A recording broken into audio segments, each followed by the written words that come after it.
Mama mea-mi spune că nu-i bine ca să mai umblu cu tine, dar eu nu pot renunța nici când la iubirea mea ajută. Mama mea-mi spune că nu-i bine ca să mai umblu cu tine, dar eu nu pot renunța nici când la iubirea mea ajută. Că am fost la discotecă și am agățat o brunetă, mamă ce picioare avea, ce bine arăta, că avea o fustă mini de ei să vedea bikini. N-am mai rezistat și la ea m-am dat și am invitat-o acasă, i-am dat tot ce avea pe masă, mi-a mâncat și frigiderul, lua și șifonierul. N-am mai rezistat și în gura mare am strigat: făi nehalito, făi haladito, făi nesimțito, nedormito, nehalito, făi haladito, nesimțito, nedormito, făi nehalito, nesimțito, nehalito, făi haladito, nesimțito, nedormito. Și-am băgat-o în dormitor și venea să o omor, că striptease să dezbrăca, pe mine să urca de figuri paranormale și opturi americane. Mă băga, Doamne, în boale, mă nenorocea.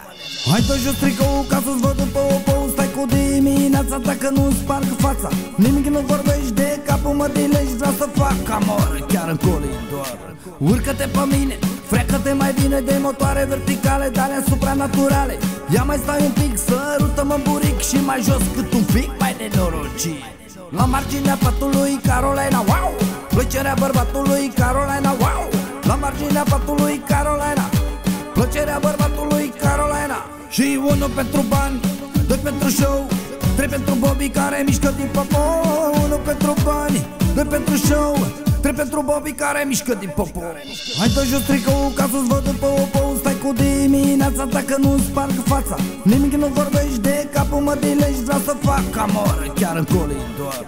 Urcă-te pe mine, freacă-te mai bine de motoare verticale, de-alea supranaturale. Ia mai stai un pic, sărută-mă în buric și mai jos cât un pic mai nenorocit. La marginea patului Carolina, wow! Plăcerea bărbatului Carolina, wow! La marginea patului Carolina, plăcerea bărbatului Carolina. Și unul pentru bani, doi pentru show, trei pentru Bobby care mișcă din popo. Unul pentru bani, doi pentru show, trei pentru Bobby care mișcă din popo. V-am terminat!